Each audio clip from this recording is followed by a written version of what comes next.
ဇလန်းစာမှာဒီဟန်ထက်တန်းចောင်းသားကြောင်မင်းဟာသူ့အတန်းဖော်ပတ်တီးစော့ចောင်းဆောက်အုံပေါ်ကနေခုန်ချပြီးအဆုံးစီရင်သွားတာကိုကိုယ်တိုင်မြင်တွေ့ခဲ့ရပါတယ်။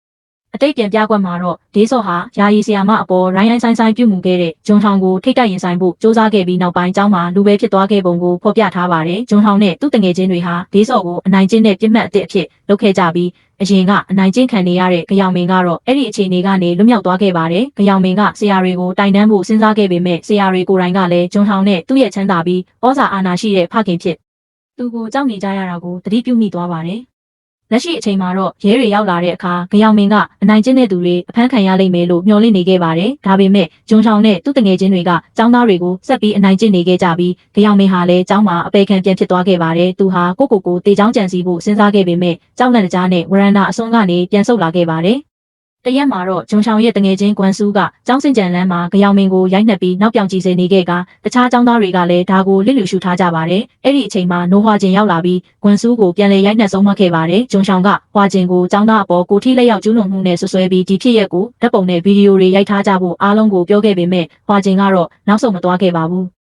သူကကွမ်ဆူးကိုထပ်မံရိုက်နှက်ခဲ့ပြီးသူ့ကိုယ်သူကိုရီးယားပညာရေးအခွင့်အရေးကာကွယ်ဆောင်ရှောက်ရေးဗျူရိုPRPIကစစ်ဆေးရေးမှုတအုပ်ဖြစ်ကြောင်းမိတ်ဆက်ခဲ့ပါတယ်။ကျောင်းအုပ်ကြီးနဲ့ဆရာတွေဟာဒေးစော့ရဲ့တေဆုံးမှုကိုအမှုပိတ်ဖို့ရဲတွေကိုလက်ထိုးခဲ့တယ်လို့သူကဆွဆွဲလိုက်ပါတယ်။ဒါအပြင်PRPIဗျူရိုဟာအခုလိုဖြစ်ရမျိုးတွေကိုကင်တွယ်ဖို့မကြသေးခင်ကမှဖွဲ့စည်းထားတာဖြစ်ပြီးကျောင်းတွင်းအနိုင်ကျင့်သူတွေကိုသူ့စိတ်ကြိုက်အပြစ်ပေးအရေးယူပိုင်ခွင့်အပြည့်အဝရှိတယ်လို့ဟွာဂျင်ကပြောကြားခဲ့ပါတယ်။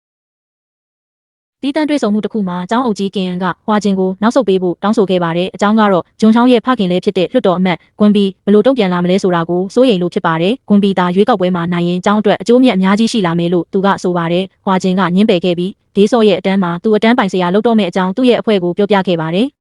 နောက်တော့ဟွာဂျင်ကចောင်းသားတွေကိုသူ့ကိုယ်သူမိတ်ဆက်ပြီးဒေးစော့အကြောင်းမေးမြန်းခဲ့ပါတယ်။ចောင်းသားတစ်ယောက်ကဒေးစော့တေဆုံးမှုအပေါ်ပြက်လုံးထုတ်တဲ့အခါမှာတော့ဟွာဂျင်ကသူ့ကိုရိုက်နှက်ဆုံးမခဲ့ပါတယ်။ထို့နောက်တအတန်းလုံးကို plank အနေထားနဲ့နေခိုင်းပြီးပြစ်ဒဏ်ပေးခဲ့ပါတယ်။ဂျွန်ဟောင်းကကန့်ကွက်ခဲ့ပေမဲ့ဟွာဂျင်ကသူ့ကိုရိုက်ပုတ်ပြီးမနာခံမချင်းချင်းချောက်ခဲ့ပါတယ်။နေ့လယ်စားချိန်မှာဂျွန်ချောင်းကတန်းစီနေတာကိုကြော်ဖြတ်ဖို့စ조사ခဲ့ပေမဲ့ဟွာဂျင်ကတားဆီးခဲ့ပါတယ်။ဂျွန်ချောင်းကအစားအစာတွေကိုလက်နဲ့မွှေးနှောက်ပြီးကန့်ကွက်တဲ့အခါဟွာဂျင်ကသူ့ကိုကန်ထုတ်မျက်နှာကိုကြမ်းတိုက်ဖက်နဲ့တုပ်ပြီးကန်တင်းတစ်ခုလုံးကိုတန်းရှင်းရေးလုပ်ဖို့အမိန့်ပေးခဲ့ပါတယ်။အဲ့ဒီနေ့နောက်ပိုင်းမှာတော့ဂျွန်ချောင်းကစာသင်ခန်းတန်ရှင်းရေးလုပ်ဖို့ကူညီရမယ့်အစားအိမ်ပြန်သွားခဲ့ပါတယ်။ဟွာဂျင်ကသူ့အိမ်ထိလိုက်သွားပြီးကွန်ဘီကိုဂျွန်ဟောင်းရဲ့အပြုအမူအကြောင်းပြောပြခဲ့ပါတယ်။ဂျွန်ဟောင်းကဟွာဂျင်ကသူ့ကိုနှောက်ယှက်နေတာလို့ဆွဆွဲခဲ့ပြီးကွန်ဘီကဟွာဂျင်ကိုတတိပေးခဲ့တော့လဲဟွာဂျင်ကတော့နောက်ဆုတ်ဖို့ညှင်းဆန်ခဲ့ပါတယ်။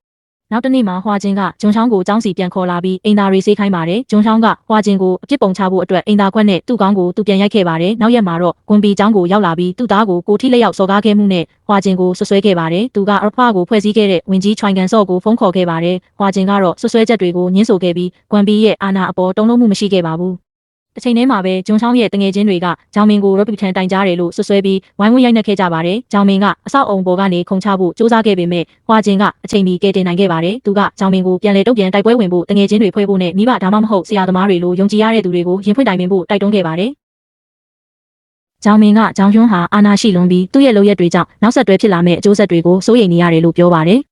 တစ်ဖက်မှာလည်းကွန်ဖီဟာဂန်ဆော့ရဲ့ရုံးခန်းကိုရောက်လာပြီးရပကိုပိတ်ပစ်ဖို့တောင်းဆိုပါတယ်။သူကဝင်ကြီးကိုချိန်ချောက်ပြီးသူ့သားကိုကာကွယ်ဖို့ဘာမဆိုလုပ်မယ်လို့ပြောခဲ့ပါတယ်။မကြခင်မှာပဲကွန်ဖီဟာရွေးကောက်ပွဲမဲဆွယ်ပွဲတစ်ခုကိုတက်ရောက်ခဲ့ပြီးအဲ့ဒီအချိန်မှာသတင်းထောက်တွေကသူ့ရဲ့လျှို့ဝှက်ချက်တွေကိုအမည်မဖော်လိုသူတယောက်စီကနေလက်ခံရရှိခဲ့ပါတယ်။လက်ပေးလက်ယူမှုလိမ်မိုင်းဆိုင်ရာစော်ကားမှုနဲ့တခြားသောရာဇဝတ်မှုတွေကျူးလွန်ခဲ့တဲ့ဆိုတဲ့ဆွဆွဲချက်တွေကအွန်လိုင်းပေါ်မှာပြန့်နှံ့သွားခဲ့ပါတယ်။သတင်းထောက်တွေကသူ့ကိုဝိုင်းမေးကြတဲ့အခါသူဟာထိတ်လန့်တုန်လှုပ်သွားခဲ့ပါတယ်။အဲ့ဒီနောက်သူဟာခန်းမထဲမှာစောင့်နေတဲ့ကန်ဆော့ကိုတွားရှာခဲ့ပြီးရပီဟာဂျောင်ယွန်းကိုအပြစ်ပေးဖို့အတွက်သူ့ရဲ့လျှို့ဝှက်ချက်တွေကိုဖော်ထုတ်ခဲ့တာဖြစ်ကြောင်းသိလိုက်ရပါတယ်။မကြခင်မှာပဲကွန်ဖီရဲ့ဂုဏ်သိက္ခာတွေပျက်စီးသွားပြီးသူဟာဖမ်းဆီးခံခဲ့ရပါတယ်။ဒေးစော့ကိုတေချောင်းကြံစီမှုမှာဂျောင်ယွန်းရဲ့ပါဝင်ပတ်သက်မှုနဲ့သူတစ်ပါးကိုအနိုင်ကျင့်ခဲ့တဲ့ရာဇဝင်တွေလည်းပေါ်ပေါက်လာခဲ့ပါတယ်။အဲ့ဒီနောက်ကန်ဆော့ကဟွာဂျင်ကိုဒီအမှုကိုအမြန်ဆုံးပိတ်ပစ်ဖို့ပြောပါတယ်။ကျောင်းပြန်တက်တဲ့အခါဂျောင်ယွန်းဟာသူ့အဖေယာရူးကနေပြုတ်ကျသွားပြီးနောက်ပိုင်းကျောင်းမှာအပေခံတယောက်ဖြစ်လာခဲ့ပါတယ်။ဂျောင်မင်ကဒေးစော့ဘက်ကနေတခါမှမရက်တီပေးခဲ့မိလို့နောင်တရပြီးစိတ်မကောင်းဖြစ်နေပေမဲ့ဟွာဂျင်ကသူ့ကိုနှစ်သိမ့်ပေးပြီးတခြားကလေးတွေကိုလည်းကိုအပြစ်မတင်ဘဲအနိုင်ကျင့်တဲ့သူတွေကိုသာအပြစ်တင်ဖို့ပြောပါတယ်။ဂျောင်ယွန်းရဲ့တငယ်ချင်းတွေကပါသူ့ကိုပြစ်ပယ်သွားကြတဲ့အခါသူဟာတငယ်ချင်းတွေကိုစာသင်ခန်းထဲမှာပိတ်လောင်ပြီးအခန်းကိုမီးရှို့ဖို့စ조사ပါတယ်။ဟွာဂျင်ရောက်လာပြီးတစ္ဆာလန်းတစ်လျှောက်မှာမီးရှို့လိုက်တဲ့အတွက်ဂျောင်ယွန်းဟာသူလုပ်ခဲ့တဲ့လုပ်ရက်တွေရဲ့နောက်ဆက်တွဲအကျိုးဆက်တွေကိုရင်ဆိုင်ရပါတော့တယ်။ဂျောင်ယွန်းဟာစိတ်တက်ကြပြီးဂယုဏတက်ဖို့တောင်းပန်တဲ့အခါဟွာဂျင်ကသူကိုယ်တိုင်ဒေးစော့ကိုတေချောင်းကြံစီအောင်တွန်းပို့ခဲ့တာဖြစ်ကြောင်းသတိပေးလိုက်ပါတယ်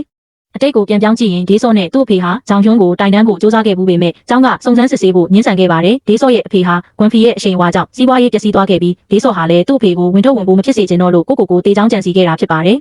လက်ရှိအချိန်မှာတော့ဟွာကျင်ကဂျောင်ကျွန်းကိုနောင်တတွေနဲ့ရှင်တန်သွားဖို့ပြောပါတယ်ဂျောင်ကျွန်းနဲ့သူ့တငယ်ချင်းတွေဖမ်းဆီးခံရပြီးဒေးစောရဲ့အမှုကိုလည်းပြန်လည်စုံစမ်းစစ်ဆေးပါတယ်ဂျောင်မင်းကအဲ့ဒီနေ့နောက်ပိုင်းဟွာကျင်ကိုဘယ်တော့မှပြန်မတွေ့တော့ကြောင်းသတိရမိပြီးဒေဟန်အထက်တန်းကျောင်းကကျောင်းသားတွေကတော့သူတို့လုပ်ခဲ့တဲ့လုပ်ရက်တွေအတွက်နောက်ဆုံးမှာအပြစ်ပေးခံရတော့မယ့်အနိုင်ကျင့်တဲ့သူတွေကိုဆက်လက်သတိရနေကြမှာဖြစ်ပါတယ်